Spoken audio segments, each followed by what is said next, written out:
أيها الموجوع صبرا إن بعد الصبر بشرى أيها الباكي بليل سوف يأتي النور فجرا.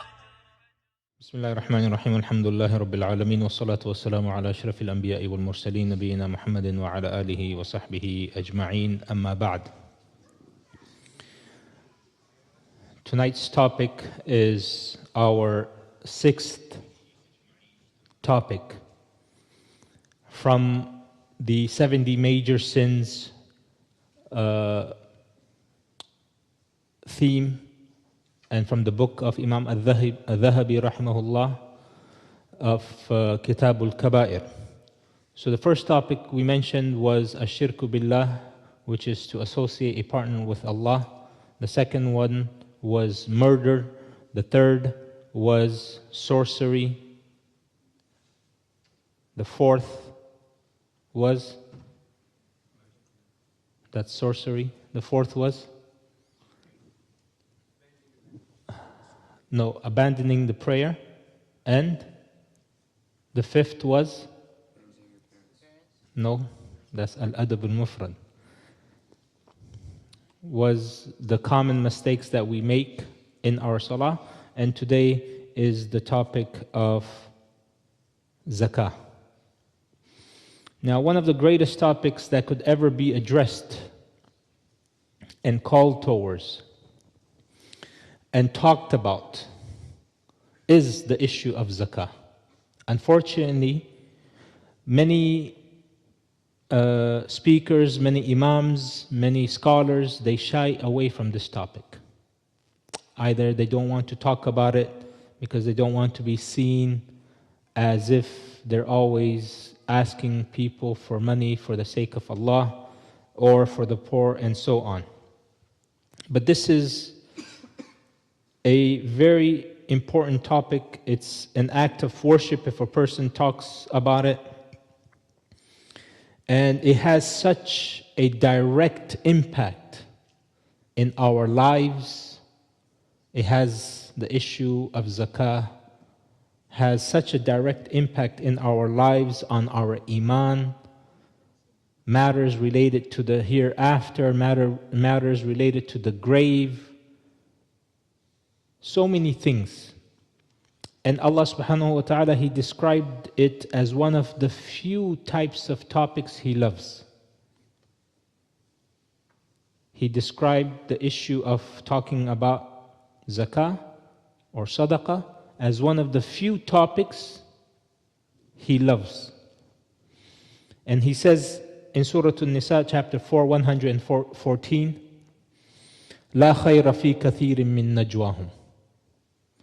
When there is a lamun nafiya, and then after it there is a fatha, so for example, la ilaha, or la khayra, or la shafa'ata, that means it is absolutely, there is no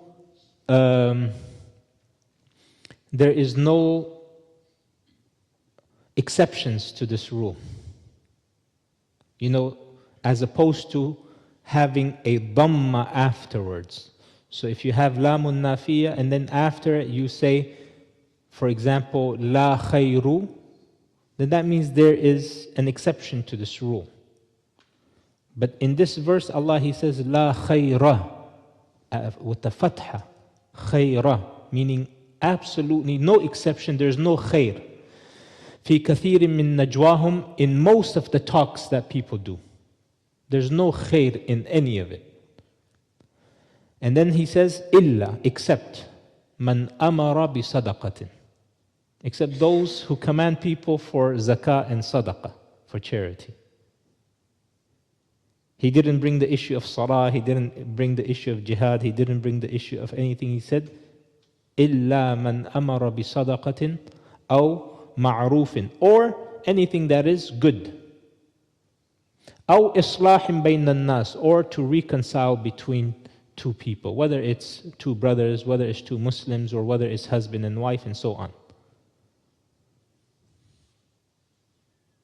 These are just the three things Allah subhanahu wa ta'ala, He says that everything besides these, there's no khair.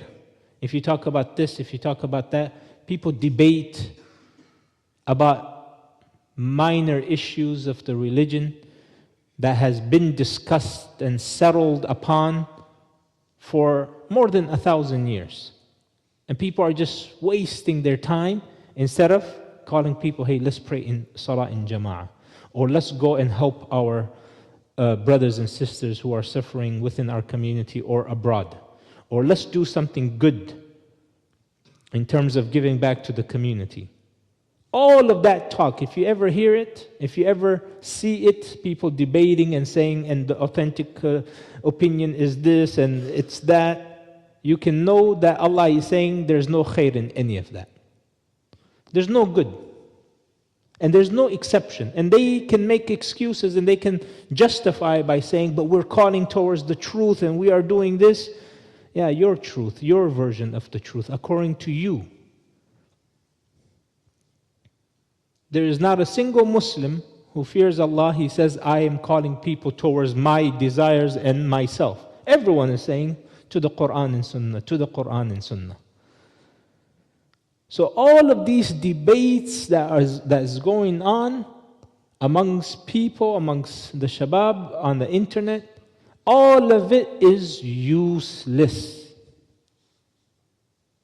No exception. Except over here, Allah, He says, لا خير في كثير من نجواهم إلا من أمر بصدقة. Except those who call people towards giving sadaqah. أو معروف, towards that which is right, which is good. أو إصلاح بين الناس, or reconciling between the people. This is how important it is. Unfortunately, not only have the imams and the scholars and the people in authority have left this talking about it, now it has come to the point where people are not giving zakah.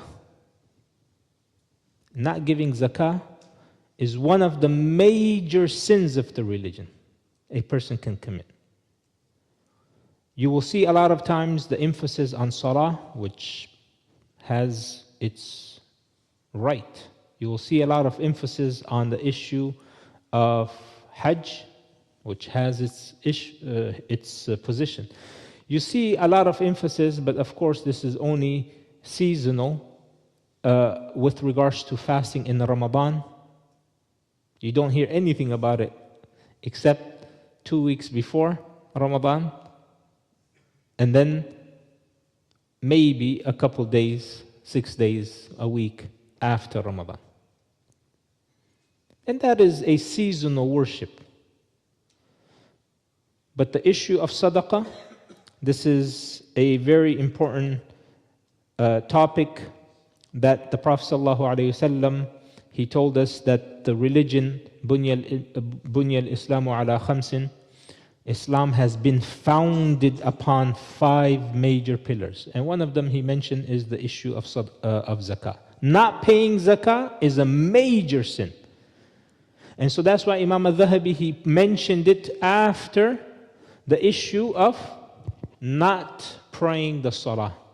Because when it comes in the Quran, every command that Allah, He says, or most of the command that Allah, He gives towards the salah, He accompanies giving zakah as well.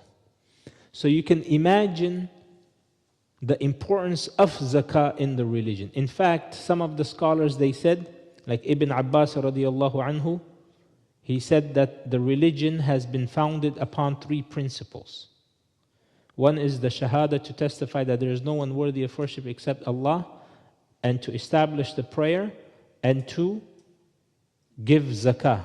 Anyone who leaves any or all of this, he is a disbeliever. So he limited a person being a Muslim to these 3 things. And Allah subhanahu wa ta'ala, He mentions in so many places in the Quran, not only an encouragement to give the zakah and the sadaqah, but He also warns us. The the Quran and the Ahadith, brothers and sisters, is always a balance between enticing people to do good and then warning them from not doing that good, or warning them from doing a prohibited action. And also an enticement or an encouragement to stay away from the evil. If you stay away from the evil, you will get 1, 2, 3. And so Allah subhanahu wa ta'ala, and we are not going to talk about the benefits or the virtues of zakah, even though that is very important, but because the issue, the topic is the major sins, we will only concentrate from the perspective of leaving out zakah. What is the punishment? What is the sin a person he gets? Allah, He says in the Quran in Surah Al-Imran, chapter 3, verse 180. وَلَا يَحْسَبَنَّ الَّذِينَ يَبْخَلُونَ بِمَا آتَاهُمُ اللَّهُ مِنْ فَضْلِهِ هُوَ خَيْرٌ لَهُمْ بَلْ هُوَ شَرٌّ لَهُمْ سَيُطَوَّقُونَ مَا بَخِلُوا بِهِ يَوْمَ الْقِيَامَةِ وَلِلَّهِ مِيرَاثُ السَّمَاوَاتِ وَالْأَرْضِ وَاللَّهُ بِمَا تَعْمَلُونَ خَبِيرٌ. Allah, He says, and let not those who withhold what Allah has given them of His bounty ever think that it is better for them. Meaning, don't think that if you were to withhold what Allah gave you, that this withholding is good for you. Rather, it is بَلْ هُوَ شَرٌّ لَهُمْ, but it is worse for them. Their necks will be encircled by what they withheld on the Day of Judgment. Anything that you withheld. So if it is zakah on property, if it's zakah on business assets, on stocks, whatever it is, it will encircle your neck. And we will talk about what that encirclement of the neck means. And to Allah belongs the heritage of the heavens and the earth. Allah subhanahu wa ta'ala also compares those who do not give zakah as mushrikeen. As mushrikeen. Polytheists. He says, وَوَيْلٌ لِلْمُشْرِكِينَ Who? الَّذِينَ لَا يُؤْتُونَ الزَّكَاةَ وَهُمْ بِالْآخِرَةِ هُمْ كَافِرُونَ. Anyone who knows the Arabic language, there is so many emphasis here. الَّذِينَ لَا يُؤْتُونَ الزَّكَاةَ. He could have said, الَّذِينَ لَا يُؤْتُونَ الزَّكَاةَ كَافِرُونَ. He could have said this. Or he could have said, الَّذِينَ لَا يُؤْتُونَ الزَّكَاةَ وَهُمْ كَافِرُونَ. Or he could say, but rather what he said is, الَّذِينَ لَا يُؤْتُونَ الزَّكَاةَ وَهُمْ بِالْآخِرَةِ هُمْ كَافِرُونَ. Whoever knows the issue of taqdeem and ta'khir, that means these are the people who are kuffar. In the normal Arabic language is الَّذِينَ لَا يُؤْتُونَ الزَّكَاةَ كَافِرُونَ هُمْ. But Allah, He made taqdeem of what? Hum. Meaning these are the people. No doubt it is them who are disbelievers. Those who do not give zakah, and in the hereafter they are the disbelievers. Allah, He also mentions what is going to happen to those who withhold giving zakah. وَالَّذِينَ يَكْنِزُونَ الذَّهَبَ وَالْفِضَّةَ وَلَا يُنْفِقُونَهَا فِي سَبِيلِ اللَّهِ فَبَشِّرْهُمْ بِعَذَابٍ أَلِيمٍ. It is supposed, in the normal Arabic language, is فَبَشِّرْ بِعَذَابٍ أَلِيمٍ هُمْ. But it says فَبَشِّرْهُمْ. Give them, those who withhold giving gold and silver in the path of Allah, give them and only them the glad tidings that they will have a painful torment, a painful punishment, the day when it will be, meaning the gold and the silver, it will be heated in the fire of hell. يَوْمَ يُحْمَى عَلَيْهَا فِي نَارِ جَهَنَّمَ فَتُكْوَى بِهَا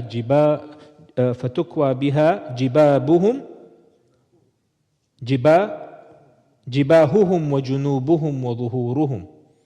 It will be heated, whatever they withheld, it will be heated, and their foreheads and their flanks and their back is going to be attached to it. May Allah subhanahu wa ta'ala protect us from that. And then it will be said, هَذَا مَا كَنَزْتُمْ لِأَنفُسِكُمْ فَذُوقُوا مَا كُنْتُمْ تَكْنِزُونَ. This is what you withheld, so now you taste what you withheld. Meaning what? Those who withheld the money that Allah gave to them, they withheld it. Whether it's in the form of gold and silver or paper currency, fiat currency, whatever it is. It will be burnt, it will be made into a fire, and they will be punished on their foreheads, on their flanks, and on their backs. And then Allah, He's saying to them, taste what you withheld. Because the things that He withheld was the money, the wealth, that will be turned into the fire. So taste what you withheld. هَذَا مَا كَنَزْتُمْ لِأَنفُسِكُمْ فَذُوقُوا مَا كُنْتُمْ تَكْنِزُونَ. This is what your wealth is actually. This is what it is. So now go ahead and taste what you used to hold back. And Ibn Kathir rahimahullah, he says that they will be punished by their wealth since they collected it, since they amassed it, and they preferred it over the pleasure of Allah. And it will become the most harmful of things for them in the day of judgment, since it will be heated up and they will be burnt with it. And hadith of Abu Hurairah radiallahu anhu, in which the Prophet sallallahu alaihi wasallam, he said, in the case of a man, any man, who does not pay the zakat on his wealth, on the day of judgment, it will be made into pages of fire. Into pages of fire for him, and his side and his face and his back will be branded with it in a day whose length is 50,000 years. Now the scholars, they mentioned that why is it, Ibn Mas'ud radiallahu anhu, he mentioned, how is it going to be? He said any amount of wealth. So let's say a person, he had $1 million, 1 million gold coins. Those gold coins, he didn't give zakah. All of that wealth is going to be branded on him. You guys understand branded? You know, like a cow or a horse, what they do? They're going to be branded with those gold coins and silvers. And Ibn Mas'ud radiallahu anhu, he said, it's not going to be one gold coin on top of another gold coin or one silver on top of another. His skin is actually going to be stretched to accommodate all of his wealth that he amassed, in order for each part of his body to feel the pain of all of that wealth. Imagine a person, he's puffed up, and his skin is stretched, in order for all of his wealth to be branded on him, because he did not pay the zakat on his wealth. And specifically in the verse, Allah, He mentions the face and the sides and the backs. Why did Allah single out a person's face? Because when He sees a poor person, what does He do? When He sees a poor person asking Him for something, when He sees people in need, it doesn't have to be necessarily the person, the poor person asking. It can be a person asking on his behalf. So for example, I'm in the, imagine if I was to ask for, I'm collecting some zakat collection for the poor people of XY country. It doesn't, so I'm asking on behalf of the poor people. So when this person, he is approached to give his zakat, what is the first thing he does? He frowns and he turns his face away. So that's why jibahuhum, their faces are going to be branded. And then their flanks, their sides. Why? Because he turns away. وَظُهُورُهُمْ, and their backs, and then he turns his back towards the poor people. These three parts of the body, because he used these three parts of the body to withhold a duty that was upon him. And look at how proud we are. I'm a proud taxpayer. I pay my taxes. You know, people, they like to boast. I pay my taxes. I am a patriot. I am a tax-paying citizen. How much is the tax? There are more than 110 different taxes that are imposed upon us. How many? 110 different taxes, and every year it increases. Every year, not only it increases, but there's new levels. You have your income tax. You have your sales tax. You have your restaurant tax. You have your state's tax, federal tax. You got your Social Security. You got your Medicare tax. You got your Coca-Cola tax. You know, the cans, they tax you for that. You got your sugar tax. They say, you want to be fat? We're going to tax you. You want to go to the restaurant? We're going to tax you. You got your real estate tax. Then you got your water tax. Then you got your car tax. Then you got your road tax. Then you got your fuel tax. And the fuel tax is divided into two different types. The county, three different types. The county wants it, the state wants it, and the federal government also wants it. What else do you have? We mentioned that. You want to buy new clothes, you got that tax. You want to go to the airport, there's an airport tax. You want to fly, look at, you know how much the ticket is? I just booked the ticket, $1,600 to go to the UK. I looked at it, the ticket was cheaper than the taxes.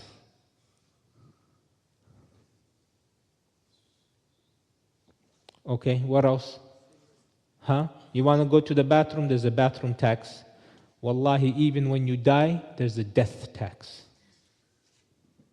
You know, when you die, they say, no, one more tax. Before we send you on your way to the akhirah, one more tax. There's inheritance tax. So they tax him, and then his inheritors, when they take the money, inheritance tax. What else? City tax, internet tax. You want to use internet?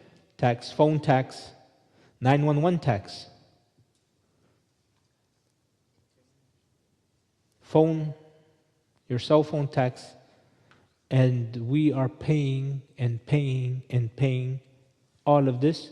When was the last time we refused to pay it? Because we know what happens.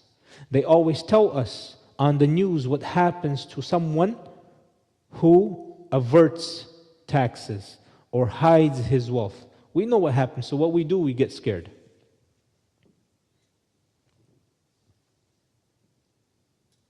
And this is why when we don't talk about zakat, then that fear of not paying zakat is not going to be in our hearts. How much is the tax in Islam? It's just one tax. It's just called zakah. And Allah subhanahu wa ta'ala, He says, take it from them. خُذْ مِنْ أَمْوَالِهِمْ صَدَقَةً تُطَهِّرُهُمْ, to clean their wealth. Once I came from on the day of Eid al-Adha, I still remember this. I came from a particular country uh, on the day of Eid, after doing a few, distributing the wealth of the people for some refugees. And when I came back, my family, they were somewhere else, someone else's house, a whole bunch of expats. They were there just to celebrating, because they were alone, so I was not there to spend the Eid with them. So there was one person who was, you could say, multi-millionaire. He asked me why I didn't come. I said, I couldn't, and this and that. So he asked me about what am I doing. I said, this is where I came from. And he was listening, and then he said, sell it to me, meaning convince me to give you my money. So I said, you convinced me to take your dirty money. Don't ever try to put that you are doing good to the poor people. The poor people are actually doing good to you by cleaning your money. Sa'ad ibn Abi Waqqas, one of the Ashara Mubashara, the 10 people that were promised Jannah in this world, he used to think of himself better than the poor people. He's a human. He was rich. He was one of the richest Sahaba. He used to think of himself better than the poor. The Prophet ﷺ, he said, you are being fed and maintained by Allah because of the poor people. He told him, you are being fed and maintained by Allah because of the poor people. The poor people are there so they can take because our wealth, it has to be cleaned every single year. And that wealth, it is dirty wealth. If it gets mixed in with the rest of your wealth, all of your wealth becomes dirty. Even if you got it from halal, from pure sources. It is the poor people who are doing us a favor to clean our wealth. And so he apologized for speaking like a businessman. I said, I don't need to convince you of anything. I'm not taking any percentage, any cut from any of what people are giving me. This is 100% policy. We give 100% to the poor people. You want to give is for your akhirah. You're sending it to the akhirah. You don't want to give it. That's up to you. I'm not going to beg you. I'm not going to tell you. I'm just going to make an announcement. We are collecting, and that's it. And everyone knows what's in it for them. The Prophet ﷺ, he warned of some types of punishment on the Day of Judgment. It comes in a hadith narrated by Abu Hurairah radiallahu anhu. He said, any owner of gold or silver who does not pay what is due on them, meaning he does not pay the zakah, on the Day of Judgment, plates of fire. You know plates of fire? Plates of fire.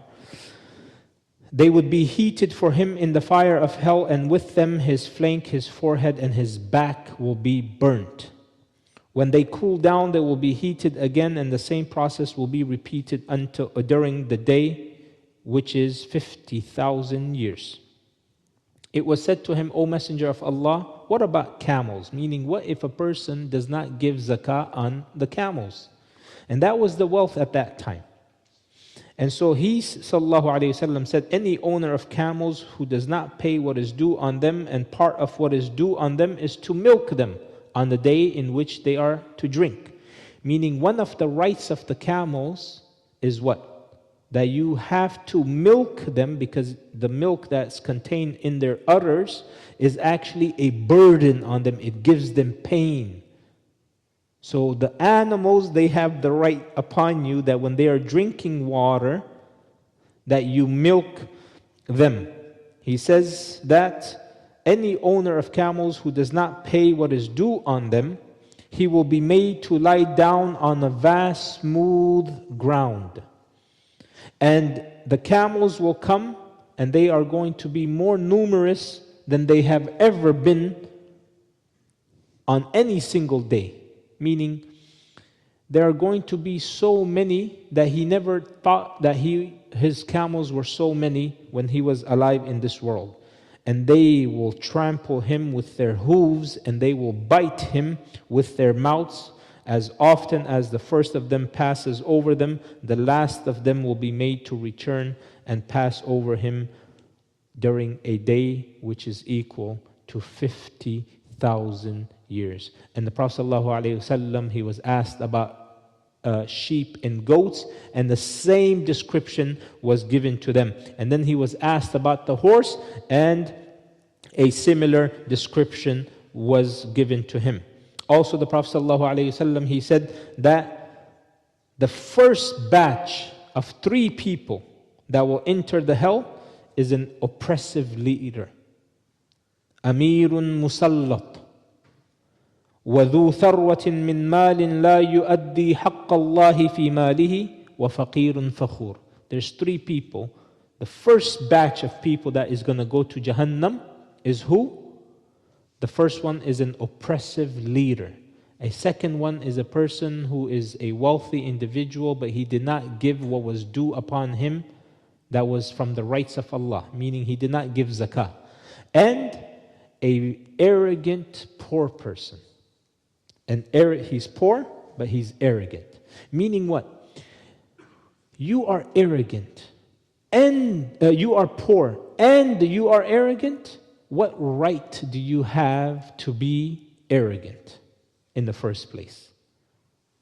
So some people will say, because I'm rich, because I'm handsome, because I come from a family, a great family. He has, even though it's not justified, but it is justified in the eyes of the people. What about your poor? What is your excuse for being arrogant? And so the Prophet ﷺ said, these are the 3 people that will be the first one to enter into the fire of hell.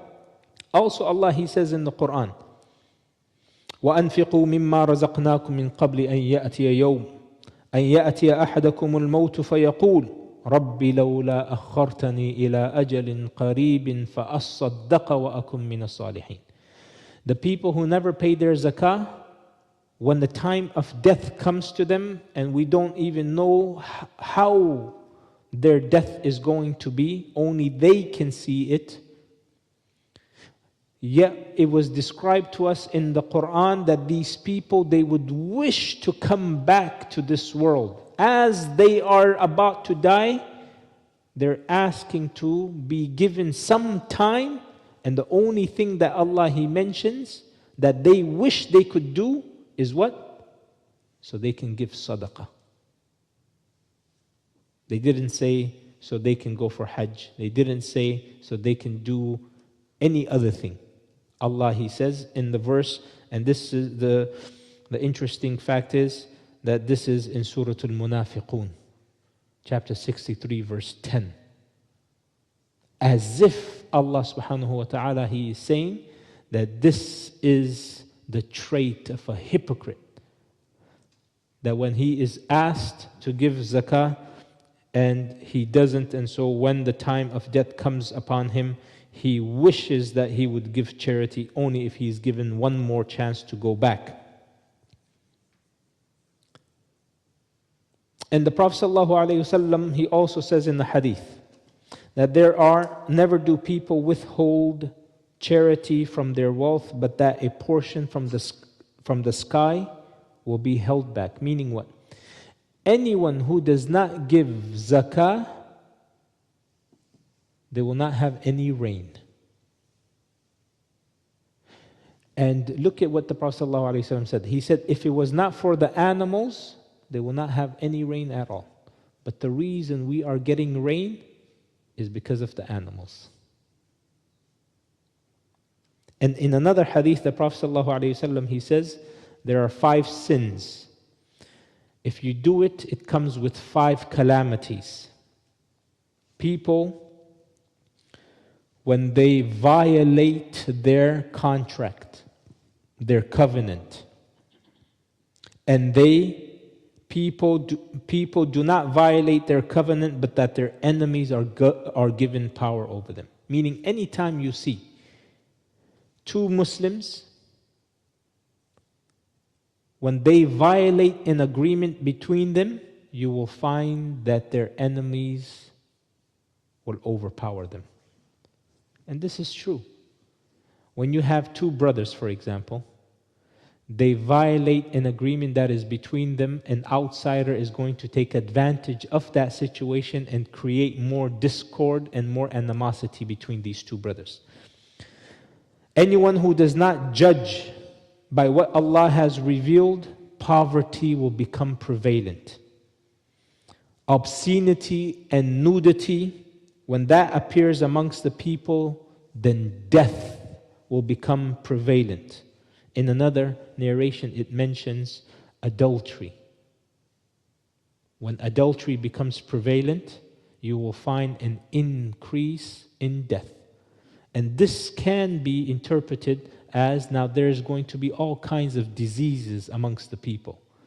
What is known as STDs and STIs and AIDS and HIVs, which does shorten the life of a person. And then he says, anyone who cheats when it comes to buying and selling, they will suffer drought. And anyone who does not pay the obligatory zakah, the heavens would withhold its rain. So when there is drought in a particular place, the scholars would one of the ways, you can go ahead and do Salatul Istisqa and all of this, but one of the fastest ways to remove that drought is for the people of that place, that locality, to give their zakah. And also the Prophet ﷺ, he says, beware of committing oppression, for oppression is a darkness on the day of resurrection. And beware of stinginess, for stinginess destroyed those who were before you, as it incited them to blood and made lawful what was unlawful for them. So here the Prophet ﷺ, he's saying that if you are stingy in giving your wealth for the sake of Allah, what's going to happen? It's going to create hatred amongst the people. And we see it. You see a person who doesn't give his due in zakah, people are looking at him and he's saying he has earned this at the back of the poor people. And so they will concoct plans in order to steal from him, whether it's from his business, whether it's from his house. They will go ahead and try to kill him. They will go ahead and take that which is unlawful for them to take, and they will make that halal for themselves.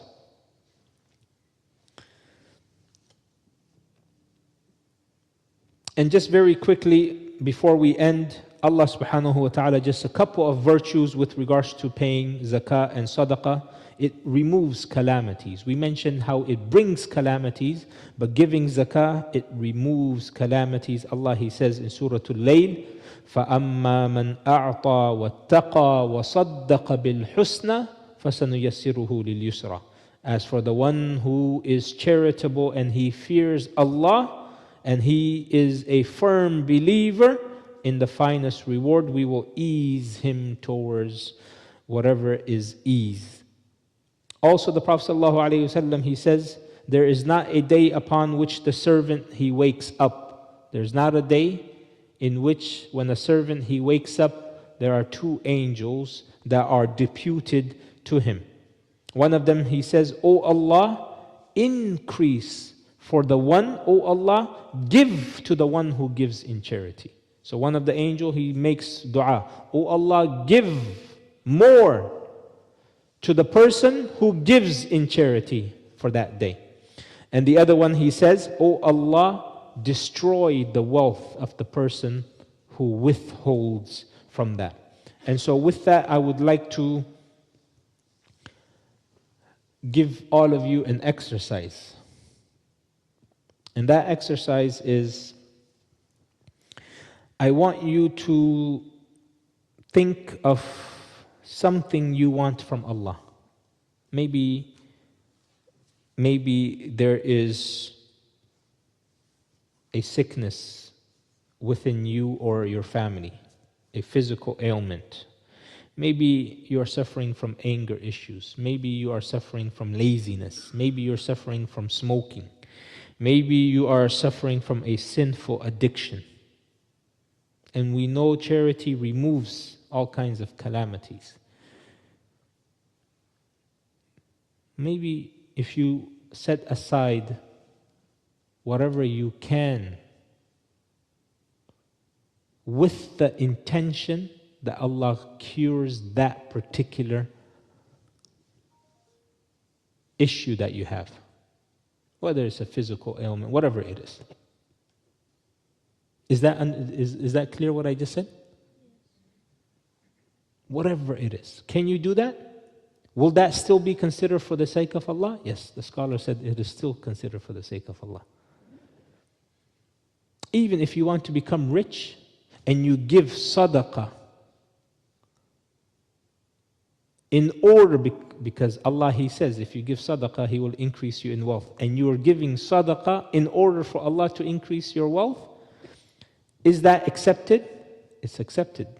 And it is considered for the sake of Allah, because Allah, He says in the Quran, if you do it, you will get this. Whatever it is in your hearts. Maybe we could say 1% of your monthly, 5% of your monthly wages, or whatever, 2.5%, whatever it is. So that way, whatever we learned today will not be used against us on the Day of Judgment. That we had this dars, but yet we did not act upon it. This is one exercise that we all can do. Another exercise, brothers and sisters, that we can do, I want you to identify one orphan back home in your country. One orphan. In Jazair, we have, who's from Jazair? Who's from Morocco? Who's from Tunisia? Who's from Egypt? Who is from Libya? Who's from Senegal? Who is from Pakistan? Who is from India? Who's from Palestine? Who is from a country I didn't mention? Jordan? Ethiopia? Who's from Afghanistan?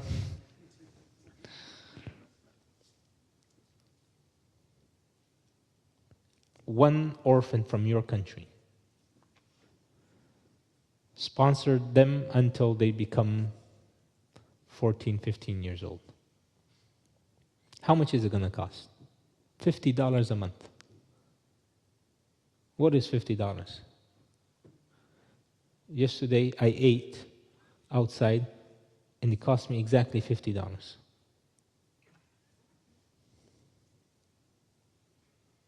And that was the food for the whole month. Or it could be the food for the whole month of an orphan. Every month you give that $50 to an orphan back in your country.